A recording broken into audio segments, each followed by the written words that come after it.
کرام سامعین، السلام علیکم ورحمۃ اللہ وبرکاتہ۔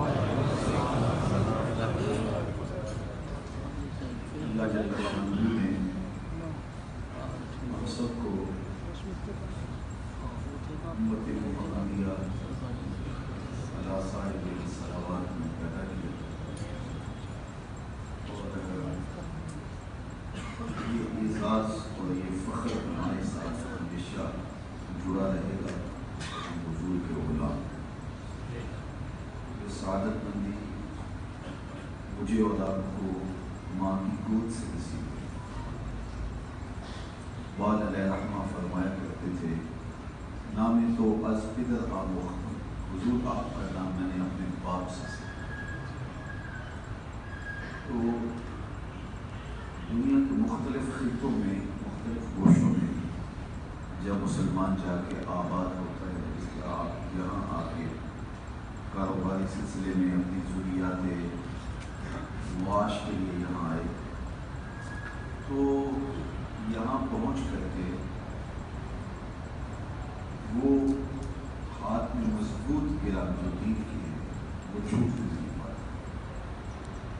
مختلف ہر شخص کا اپنا رنگ ہے محبت کے اظہار کا، کوئی شکرانے کے نوافل ادا کرتا ہے، کوئی روزہ رکھ کر کے اپنی عقیدتوں کا اظہار کرتا ہے، کوئی حضور کے تذکرے کی مہک سے مشامی ہستی معطل کرتا دکھائی دیتا ہے، اور کسی کو اللہ یہ ساری سعادتیں نصیب کر دیتا ہے۔ تو بالخصوص اس مہینے میں دنیا کے مختلف گوشوں میں جانے کا خاص طور پر موقع ملتا ہے، تو آج آپ کے یہاں حاضر ہونے کا موقع ملا، تو جمعۃ المبارک کے اس مبارک موقع پہ اللہ کی بارگاہ میں شکر ادا کرتا ہوں، اور آپ لوگوں کو ساتھ شامل کر کے ہزار شکر ہے رب کا، لاکھوں کروڑ شکر ہے رب کا، اس نے ہمیں حضور کا امت بنایا۔ اور اگر یہ سعادت ہمیں نصیب نہ ہوتی تو آج ہم کہاں ہوتے؟ بلکہ میں تو یوں کہتا ہوں کہ انسانیت کا بھٹکا ہوا قافلہ آج کس گڑھے میں ہوتا اگر حضور تشریف نہ لائے۔ اس لیے کہ انسان جس طرح اپنی انسانیت کو کھو چکا تھا، اس سے بڑی اور کیا مثال ہو سکتی ہے کہ سگا باپ اپنے ہاتھ سے اپنی بیٹی کو زندہ درگور کرتا تھا اور اس پہ ناز کرتا تھا۔ وہ کیسا ظالمانہ سماج تھا جس نے اس عمل پر بھی اس کو داد ملا کر۔ آج بھی لوگ جرم کرتے ہیں لیکن مجرم منہ چھپاتا رہتا ہے، لیکن وہ کیسا زمانہ تھا کہ جب مجرم جرم کرنے کے بعد فخر سے اترا کے چلتا اور معاشرہ اسے داد دیتا، سماج اس کی عزت افزائی کرتا کہ تو نے اپنی پگڑی کے گلز کو نیچا ہونے سے بچا لیا اور تو نے اپنی بیٹی کو زندہ کر، اور اپنے ہاتھوں سے وہ بیٹی کو زندہ کر۔ داہیہ کلبی جب حضور کی خدمت میں آیا تو اس نے بتایا کہ میں نے اپنے خاندان کی 70 بچیاں اپنے ہاتھوں سے زندہ کر۔ فرزدق شاعر کا دادا المجاشی حضور کی خدمت میں جب آیا تو اللہ نے اس کو اسلام نصیب کیا، تو کہنے لگا کہ میں نے 360 بچیوں کو زندہ درگور ہونے سے بچایا ہے، کیونکہ میں شاعر تھا اور شاعر بڑا گداز اور نرم دل رکھتا ہے۔ اقبال نے کہا تھا، دل نہیں شاعر کا ہے کیفیت تم کی رستخیز، کیا خبر تم کو درون سینہ کیا رکھتا ہوں میں، سچ اگر پوچھو تو افلاس تخیل ہے وفا، دل میں ہر لحظہ ایک نیا محشر بپا رکھتا ہوں میں، در غم دیگر بسوز و دیگرانہ ہم بسوز، حکمت روشن حدیث گر توانی دار ہوش، کہہ گئے ہیں شاعری جز ویست از پیغمبر، ہاں سنا دے پڑھ کے ان کو پیغام سنو۔ تو کسی کے غم میں جلنا اور پھر اس غم میں جہان کو جلانا، یہ شاعر کا مزاج ہے، درد کو پھیلا دیتا ہے، معاشرے میں بانٹ دیتا ہے تاکہ اس کی کثرت کو محسوس کرے۔ تو جب کوئی ظالم باپ اپنی آگے بڑھتا اور اس کو احساس دلاتا کہ بیٹی کیا ہوتی ہے، ہمارے استاد فرمایا کرتے تھے کہ چراغ خانہ ہے بیٹی، گھر کی زینت ہے بیٹی، آنکھوں کا نور ہے بیٹی، اور پھر فرمایا کرتے تھے کہ سینے پہ ہاتھ رکھ لو بیٹی، باپ کے جنازے کی رونق ہے۔ تو بیٹی ہوتی ہے. تو وہ کہتا ہے میں احساس اجاگر کرتا کہ بیٹی کیا ہوتی ہے، اور باپ کو روک دیتا ہے اس بات سے کہ وہ اپنی بیٹی کو زندہ رکھو، یا قابل روٹیاں دے کر کے اس بیٹی کی جان چھڑا لیتا ہے، یا اس بیٹی کی کفالت اپنے ذمہ لے لیتا. اس طرح میں نے 360 بچی کو زندہ درگور ہونے سے بچایا ہے. غرض کرتا ہے کہ جاہلیت کے زمانے میں میرا کیا گیا یہ عمل، کیا اس کا مجھے کوئی اجر کوئی صلہ ملے گا؟ تو فرمایا اللہ نے تجھے صلہ دے ہی دیا کہ تجھے ایمان نصیب کر دیا. تو بیٹیوں کو اپنے ہاتھوں سے زندہ درگور کرتے تھے. یہ انسانیت کی تذلیل تھی. اور پھر ان بیٹیوں کا کوئی نوحہ پڑھنے والا نہیں تھا، کوئی قصیدہ پڑھنے والا نہیں تھا، کوئی ان کی FIR نہیں کرتی تھی، ان کے لیے کوئی موم بتیاں نہیں جلاتا تھا، ان کے لیے کوئی جلوس نہیں نکلتا تھا، کوئی احتجاج نہیں ہوتا تھا. وہ ریت میں دب جاتی ہے، ان کے آنسو ریت میں ہی جذب ہو جاتے تھے، اور ان کے لیے کوئی آواز اٹھانے والا نہیں ہوتا. بیوائیں سسک سسک کی زندگی کاٹ، یتیموں کو دھکے دے گا. یہ تو قرآن نے کہا فذالک الذی یدعو الیتیم، یہ وہ بدنصیب شخص ہے جو یتیم کو دھکے دیتا ہے. دیکھیے کھانا دینے کی بات نہیں ہے، وہ تو بچا ہوا کھانا آپ نے باہر پھینکنا ہے تو آپ کسی کے منہ میں ڈال دیں، وہ تو کوئی بات نہیں. بات یہ ہے عزت ہے. سورہ الفجر میں ارشاد فرمایا کلا بل لا تکرمون الیتیم. تمہارا مسئلہ یہ نہیں ہے کہ تم یتیموں کو کھانا نہ دے، تمہارا مسئلہ یہ ہے کہ تم یتیموں کو عزت نہیں دے. جب ان کو عزت نفس نہیں دو گے تو پھر معاشرہ ناہموار ہو جائے گا. یتیم کی آہیں اور عرش کے درمیان کوئی پردہ نہیں ہوتا. مظلوم کی آہوں کی طرح یتیم کی آہیں بھی اللہ جل شانہ کی بارگاہ میں بغیر کسی کی جان پہ پہنچتی ہیں. تو یہ یتیموں کو عملاً دھکے دیے جاتے تھے اور دور رکھا جاتا تھا. غلام کی حیثیت تو آپ جانتے ہیں کہ وہ آقا کا جوتا بھی دھوپ سے اٹھا کے چھاؤں میں رکھے تو اس کے لیے بھی آقا سے عزت مانگنا ہوتا. وہ اس اہل بھی نہیں تھا کہ آقا کے جوتے کو بھی بغیر عزت سے چھو سکے. وہ لاکھ کہے جناب جوتا دھوپ میں خراب ہو رہا تھا، لیکن آقا اس کی یہ بات ماننے کے لیے تیار. والد نے کہا تھا غلامی کیا ہے ذوق حسن و زیبائی سے محروم، جسے زیبا کہیں آزاد بندے ہے وہی زیبا. بھروسہ کر نہیں سکتے غلاموں کی بصیرت پر کہ دنیا میں فقط مردان گر کی آنکھ ہے. غلام کی کیا ہے؟ آقا کا جوتا دھوپ سے اٹھا کے چھاؤں میں رکھ اور یوں دنیا کی منڈیوں میں بکتے بکتے انسان کو فروخت کرتا، اس کی کمر پہ بوجھ لاد کر کے اس کو چلایا جاتا تاکہ اس کی قیمت لگائی جا سکے کہ اس میں طاقت کتنی ہے، کتنا بوجھ اٹھا سکتا ہے، وہ اس کی قیمت لگائی. کون سا روپ تھا جس میں حضرت انسان کی ذلت نہیں ہو رہی تھی؟ کون سا رنگ تھا جس میں حضرت انسان بے توقیر نہیں تھا؟ یہ تو میرے حضور جلوہ گر ہوئے اور انہوں نے آ کے انسان کو عزت دی اور بتایا کہ یتیم اور میں، یتیم کی کفالت کرنے والا قیامت کے دن میرے ساتھ اس طرح نیڑے ہوگا جس طرح یہ دو انگلیاں. سب سے اچھا گھر کون سا؟ تو کوئی یہ کہے گا کہ جو شہر کے وسط میں ہے وہ گھر اچھا ہے، اس کی قیمت بھی زیادہ ہے. کسی کا خیال یہ ہوگا کہ جو بغل سڑک ہے اس میں آنے جانے کی سہولت زیادہ ہے تو وہ گھر اچھا ہے. کوئی کہے گا جو عالی نصب سوسائٹی میں واقع ہے وہ گھر اچھا ہے. کسی نے کہا کہ جو کشادہ ہے جس کے کمرے اور لان کھلے کھلے ہیں وہ گھر اچھا ہے. کسی نے کہا کہ جو تعلیمی اداروں کے قریب ہے، بچوں کو آنے جانے کی سہولت ہے وہ گھر اچھا ہے. کسی نے کہا جو ساحل سمندر پہ ہے، جو پہاڑوں کے دامن میں ہے، جو ہے وہ کسی ایسی جگہ پہ ہے جہاں مقام پر فضا ہے تو وہ گھر اچھا ہے تاکہ ماحول کے اثرات مرتب ہوتے ہیں صحت پر. تو کسی نے کچھ کہا، کسی نے کچھ کہا. میرے حضور سے پوچھا گیا سب سے اچھا گھر کون سا ہے؟ تو فرمایا سب سے اچھا گھر وہ ہے جس میں یتیم رہتا ہو، اس کی عزت بھی ہو، چاہے دو مرے کا چھوپڑا کیوں، اس کی توقیر ہوتی ہو، اس گھر میں اس کا وقار ہو، جس طرح کسی شخص کے اپنے بچے رہتے ہیں اور اپنائیت محسوس کرتے ہیں، تو یتیم بھی وہاں وہی اپنائیت محسوس کرے۔ تو جس گھر میں کوئی یتیم رہتا ہو، اس کی توقیر ہو اور وہاں اس کو اپنائیت حاصل ہو، تو وہ گھر کائنات میں سب سے اچھا ہے۔ تو کہاں یتیم کو دھکے دیے جا رہے ہیں، اور کہاں میرے اور آپ کے آقا و مولا یتیم کی عزت کی بات کرتے ہیں۔ اور ہمارے تو دین کی تعلیم یہ ہے کہ بیوہ کے سامنے اپنی بیوی سے اظہار محبت نہ کرو، کیونکہ اس کو اپنا شوہر یاد آنے لگے گا۔ غریب کے سامنے اپنی دولت کی نمائش نہ کرو، اور یتیم کے سامنے اپنے بچے سے ملاطفت کا اظہار نہ کرو، اس کے ساتھ محبت کا اظہار نہ کرو، اس لیے اس کو اپنا باپ بناؤ۔ خورشید گیلانی مرحوم نے کہا تھا کہ امیر آدمی آسائش نہ چھوڑے، نمائش چھوڑ دیں تو غریبوں کی جان سوکھی ہو سکتی۔ تو ہم اپنے طرز زندگی سے لوگوں کے لیے اذیت کا سامان نہ بنے، ہمارا طرز زندگی لوگوں کے لیے راحت کا ذریعہ۔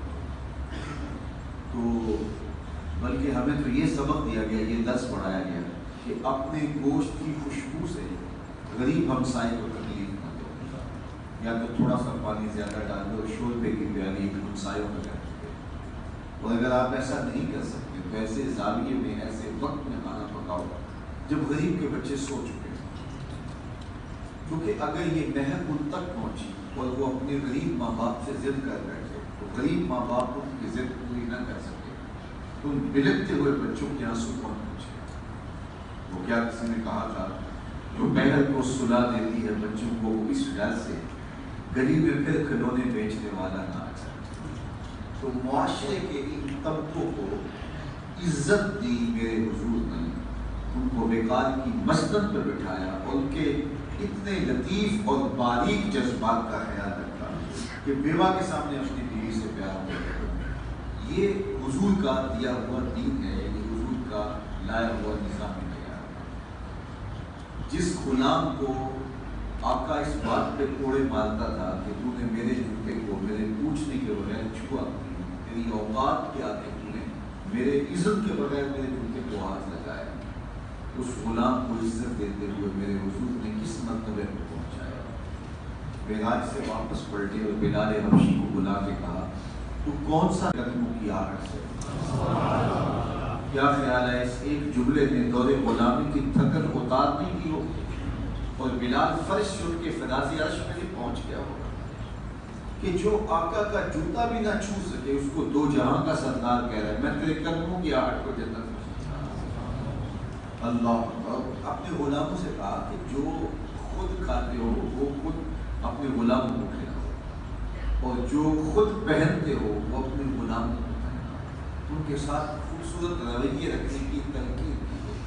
اور آپ نے یہ بھی آپ سنا، علماء سے بارہا سنا کہ جب حضور کی ولادت ہوئی تو ابو لہب کی لونڈی نے ثویبہ نے آ کر کہا کہ تیرے مرحوم بھائی کے گھر بھتیجا ہوا ہے، تو بیٹا ہوا ہے تو تو بھتیجے کی دولت سے مالا مال ہوا۔ تو اس نے خوش ہو کے کہا کہ جا تم مالا مجھ سے شاید۔ اس کا ایک اور پہلو زیادہ تر آپ کو سننے کو ملتا ہے، لیکن اس پہلو سے بھی آپ نظر نہ ہٹنے دیجیے کہ حضور علیہ السلام اس دنیا پہ جلوہ کر کے غلامی کی زنجیریں توڑ چکے۔ یدی حضور نے ابھی صحن کائنات میں قدم بھی رکھا ہے تو غلامی کی زنجیریں پگھل لینا اور ثویبہ آزاد ہو گئی۔ اور پھر حضور علیہ السلام نے اتنے طریقے دیے غلام کو آزاد کرنے، قسم توڑ بیٹھو غلام آزاد کرو، کفارہ زہار میں غلام آزاد کرو، کفارہ قتل میں غلام آزاد کرو، روزہ توڑ بیٹھو غلام آزاد کرو۔ ویسے بھی غلام کی آزادی کی ترغیب تھی۔ صرف حضرت عبد الرحمن بن عوف رضی اللہ تعالیٰ عنہ نے اپنی زندگی میں 30,000 غلام بنائے۔ تو غلاموں کی آزادی کی ترغیب دی، سبق پڑھایا، اور آج دیکھیے کہ دنیا کے اوپر بدنی غلامی موجود نہیں ہے۔ تو یہ فیضان کس کا ہے؟ یہ فیضان میرے حضور۔ تو غلامی کی زنجیریں ٹوٹ گئی اور ہمیشہ کے لیے غلام آزاد ہو گئے۔ اس کائنات سے غلامی ختم ہوئی ہے تو وہ آمنہ کے لال میں سے۔ تو جو انسان کے ہاتھوں ذلت کی زندگی بسر کر رہا تھا کہ انسان کی گردن کو آزاد کرنے والے میرے حضور۔ اللہ اکبر، بیٹیاں زندہ درگور ہوتی ہیں، اور یہ عرب کے اندر کچھ قبائل میں تو 100% یہ رواج تھا، کچھ قبائل میں جزوی طور پہ یہ رواج کہ وہ بیٹیوں کو زندہ درگور کر دیا، اور جب بیٹیوں کو زندہ درگور کر لیے باپ فخر کر رہا تھا تو میرے حضور نے کھڑے ہو کے کہا لوگوں سن لو، بیٹیوں کو قتل کرنے والے اچھی طرح اس بات کو سن لیں کہ میری فاطمہ میرے جگر کا ٹکڑا ہے۔ یہ کلمہ محبت تو ہے ہی ہے، لیکن اس کو ذرا دیکھیے، یہ کلمہ جہاد ہے اس ظالمانہ سماج کے خلاف، اس دور نافرجام کی ان ناانصافیوں کے خلاف، اس ظلم اور جبر پر مشتمل معاشرے کے خلاف یہ ایک ایسا زوردار تھپڑ ہے جو ان کے منہ پہ رسید کیا، اور بیٹیوں کو زندہ درگور کرنے والوں سے کہا سن لو، تم تو زندہ درگور کر کے فخر کرتے ہو، لیکن میری بیٹی میرے جگر کا ٹکڑا ہے، اور منظر دیکھنا ہے تو صحیح حدیث میں آتا جب سیدہ فاطمہ حضور سے ملنے آتی فَأَجْلَسَهَا فِي مَجْلِسِهِ، حضور کو اپنی مسند کے اوپر بٹھاتے ہیں اور دنیا کو عملاً بتایا کہ بیٹیاں تو عزت کی نکالتے ہیں، بیٹیاں تو وقار کی علامت، بیٹیاں یہ دو بہنیں اللہ کی رضا کے لیے پروان چڑھا کے ان کا نکاح کیا ہوگا، قیامت کے دن وہ اس طرح میرے ساتھ ہوگا جنت میں اس کا یہ دو ہوئی ہیں۔ تو مجلس میں موجود ایک شخص کھڑا ہو کے کہتا ہے حضور اگر اس کی دو بیٹیاں نہ ہوں تو ایک بیٹی ہو، اس کے لیے بھی حضور نے وعدہ جنت کی، لیکن اس کے پیچھے جھانکیے، اس کے سوال کے پیچھے جھانک کے دیکھیے، کہاں بیٹیاں زندہ درگور کی جا رہی ہیں، اور کہاں جس کی ایک بیٹی ہے وہ آرزو کر رہا ہے کاش کہ میری بھی دو بیٹیاں ہوں اور میں یہ احساس پا رہا ہوں۔ تو یہ تھا میرے حضور کا دیا ہوا نظام زندگی، اور یہ تھا میرے حضور کا لایا ہوا انقلاب، یہ تھا میرے حضور علیہ السلام کا فیضان، اور یہ تھی وہ تبدیلی جس نے معاشرے کو ظلم اور جبر سے نکال کر کے انصاف اور عدل کی طرف گامزن کیا، اور آج خیر کی جتنی بھی قوتیں آپ کو جہاں بھی نظر آئیں، چاہے کسی کفر کے معاشرے میں نظر آئیں، تو ان خیر کی قوتوں کو پروان چڑھانے والے اور ان کی ابتدا کرنے والے میرے حضور صلی اللہ علیہ وسلم۔ اس کائنات میں انسانیت کو عزت میرے حضور نے دی، بلکہ میں کہتا ہوں خدا شناسی تو بڑی دور کی بات ہے، ہم خود شناس بھی اس فہرست سے ہوئے۔ انسان اشرف المخلوقات ہونے کے باوجود اپنی پیشانی کے تقدس کو کہاں کہاں پامال نہیں کرتا، اشراط الارض کو، چوپایوں کو، اجرام فلکیہ کو، چلتی آگ کو، چلتی ہواؤں کو، بہتے پانی کو، کیا یہ اپنا معبود نہیں سمجھتا؟ انسان کی تاریخ تو اتنی شرمناک ہے، یہ مچھلی پکڑنے کے لیے جو کانٹے کے ساتھ کیچوا لگایا جاتا ہے، تو کسی زمانے میں یہ بھی انسان کا معبود، وہ سانپوں کو، بچھو کو، کیکڑوں کو اپنا معبود سمجھتا ہے، مٹی کے مادوں کو، پتھر کے اصنام کو اور لکڑی کے اوثان کو اپنا معبود خیال کیا، خود آٹا گوندھ کر کے خود بناتا اور اس کی پوجا پاٹ کرتا، بھوک کی شدت ہوتی تو اس کو ہی توڑ کے روٹی پکا کے کھا جاتا، اور جو ہے وہ اس کا وہ پہلے معبود بھی رہا۔ تو انسان نے اپنی پیشانی کے تقدس کو کہاں کہاں پامال نہیں کیا، اس کو یہ ہی نہیں پتا تھا کہ میں کون ہوں، اور مجھے یہ بتاؤ کہ جس کو یہ بھی سمجھنا ہو کہ میں ہوں کون، اس کے پلے ہوتا ہے۔ اقبال نے کہا تھا اپنے من میں ڈوب کر پاجا سنا کے زندگی، تو میرا نہیں بنتا تو نہ بن اپنا تو نہ، اور جو اپنا بھی نہیں اشرف المخلوقات کو وَلَقَدْ كَرَّمْنَا بَنِي آدَمَ کا تاج اس کے سر پہ ہو، اور درختوں کو، ہواؤں کو، حشرات الارض کو، چوپایوں کو اور درختوں کو اپنا معبود سمجھ رہا ہوں۔ تو صاحب یہ میرے حضور آئے جنہوں نے آپ کو بتایا میاں یہ تیرے معبود نہیں ہیں، تیری دہلیز کے نوکر، وَالَّذِي خَلَقَ لَكُم مَّا فِي الْأَرْضِ جَمِيعًا، سب کچھ حضرت انسان کی خدمت اور نوکری کے لیے ہے۔ درختوں کو پوچھتا ہے درخت تیرے معبود نہیں ہے، یہ تجھے آکسیجن فراہم کرنے کے لیے، تجھے ایندھن فراہم کرنے کے لیے، تجھے چھاؤں فراہم کرنے کے لیے، تجھے پھل دینے کے لیے پیدا کیا۔ چاند سورج ستارے تیرے معبود نہیں ہیں، یہ تجھے روشنی فراہم کرنے کے لیے، تیرے ذوق نظارہ کی تسکین کے لیے، تجھے حرارت اور گرمی فراہم کرنے کے لیے، اور تجھے تیری راہوں کو اجالنے کے لیے پیدا کیے ہیں۔ ان جانوروں کو پوچھتا ہے یہ تیری سواری کے لیے، تیری بال برداری کے لیے، تجھے دودھ اور گوشت کی ضروریات فراہم کرنے کے لیے پیدا ہے، یہ تیرے معبود نہیں، یہ تیرے نوکر نہیں۔ تو دیکھ، چاند کو پوچھتا ہے، یہ دیکھ انگلی اٹھتی ہے وہ ٹکڑے ہو کے قدموں میں۔ سورج کو پوچھتا ہے، یہ دیکھ اشارہ ہوتا ہے وہ بھاگتا ہوا عصر کے وقت پہ آتا ہے۔ درختوں کو پوچھتا ہے، جا میں نہیں، تو ہی کہہ رہے تمہیں اللہ کا رسول بلا رہا ہے۔ پتھروں کو پوچھتا ہے، دیکھ مٹھی ابو جہل کی اور پتھر کلمے محمد عربی کو۔ اب انسان کی آنکھ کھلی کہ میں کون ہوں، کائنات کا چرخ تو میرے گرد گھوم رہا ہے اور میں کس کی تلاش میں؟ اے تماشا گاہ عالم ہوئے تو کجا بہرے تماشا میرے، دنیا تو تیری تلاش میں نکلی ہے، تو کس کو ڈھونڈ رہا ہے؟ اب انسان کی آنکھ کھلتی ہے، اب اسے سمجھ آتی ہے کہ میں کون ہوں۔ اللہ اکبر، اب اسے سمجھ آتی ہے، بھلے ہے چرخ نیلی فام سے منزل مسلمان، ستارے جس کی کرتے آپ وہ کارواں، کانپتا ہے دل تیرا اندیشہ یہ طوفان سے کیا، ناکامی کہ تو محتاج ساقی ہو گیا، میں بھی تو، مینا بھی تو، مستی بھی تو، حاصل بھی تو، آہ کس کی جستجو آوارہ رکھتی ہے تجھے، راہ تو، راہ رو بھی تو، رہبر بھی تو، منزل بھی تو، بے خبر تو جوہر آئینہ ایام ہے، تو زمانے میں خدا کا آخری پیغام۔ نعرہ تکبیر، اللہ اکبر، نعرہ رسالت، یا رسول اللہ، نعرہ حیدری، یا علی، شعور کا کرینہ اور اس کو نور اور نکھت اور روشنی اور اجالا سب کچھ اسی تحقیق سے۔ سید سلیم گیلانی کا ایک شعر دیکھیے، اور اگر میری ساری گفتگو کا اس کو آپ خلاصہ بھی قرار دینا چاہیں تو بے جا نہیں ہوگا۔ نہ خرد کی روشنی تھی، نہ جنوں کی آگ ہی، نہ خرد کی روشنی تھی، نہ جنوں کی آگ ہی تھی، تیری رہبری سے پہلے یہ جہاں جہاں، تیری رہبری سے پہلے یہ جہاں جہاں نہیں تھا، تیرے آستان سے پہلے کوئی آستان نہیں تھا، میں وہ زمین تھی جس کا کوئی آسمان نہیں۔ زندگی کا سارا جوال، زندگی کا سارا حسن حضرت انسان کو ملا ہے تو اس تحریک سے ملا ہے۔ جب من کا نور ہی اسی چوکھٹ سے ملا ہے، جب ذات کا شعور ہی اسی تحریک سے ملا ہے، تو پھر اور باقی رہا کیا؟ اگر یہ در اور یہ چوکھٹ نصیب نہ ہوتی تو آج انسانیت کا بھٹکا ہوا قافلہ آپ تصور کیجیے کہ وہ کہاں کس گڑھے میں گرا ہوا۔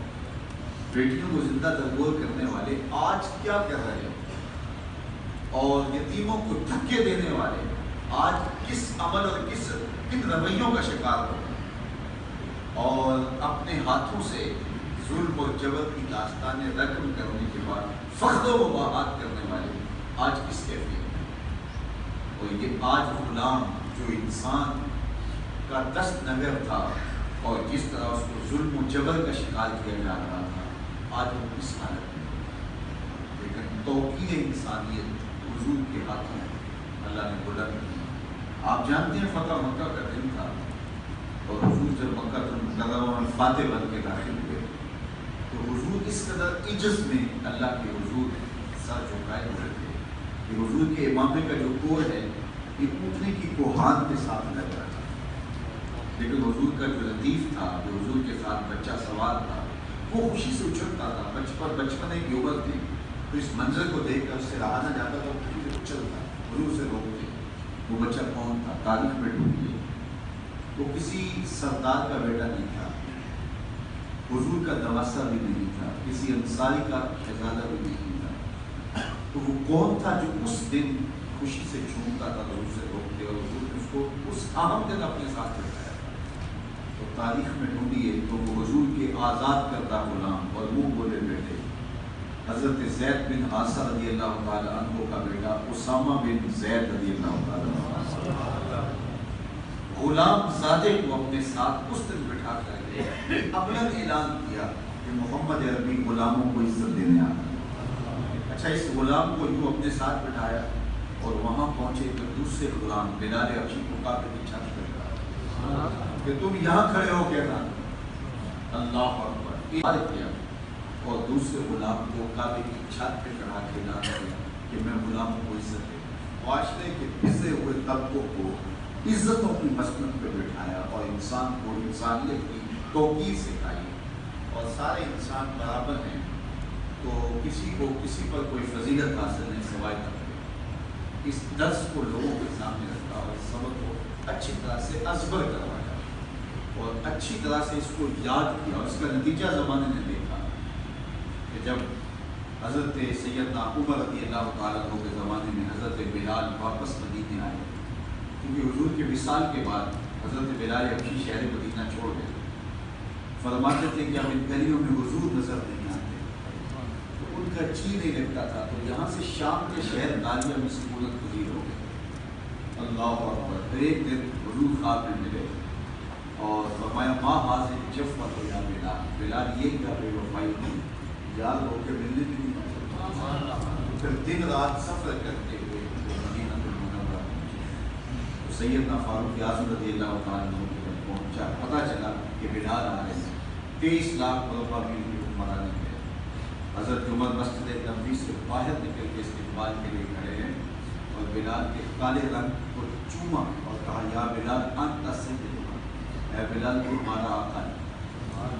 تو غلام کی بڑا یہ عزت افزائی بھی ہونی تھی، یہ بھی تاریخ نے دیکھنا، لیکن زمانے نے یہ منظر بھی بچشمے خود دیکھے کہ غلاموں کو کس قدر عزت اور کس قدر وقار ہے۔ میں آپ سے یہ کہوں گا کہ جس آقا کریم کی آمد سے انسانیت کو عزت نصیب ہوئی ہے، آئیے ہم عہد کریں اس آقا و مولا کے ساتھ اپنی محبتوں کا اظہار اور اپنی عقیدتوں کا اعلان کرنے کے ساتھ ساتھ اپنے عمل میں، اپنے رویے میں، اپنے طرز حیات میں تبدیلی لائیں۔ میرے استاد فرمایا کرتے تھے یہ نہ ہو کہ لوگ تمہیں پوچھیں تم کون ہوتے ہو اور تمہیں بتانا پڑے کہ ہم مسلمان ہوتے ہیں۔ فرمایا کرتے تھے صاحب کسی کو پوچھنا بھی نہ پڑے اور تمہیں بتانا بھی نہ پڑے۔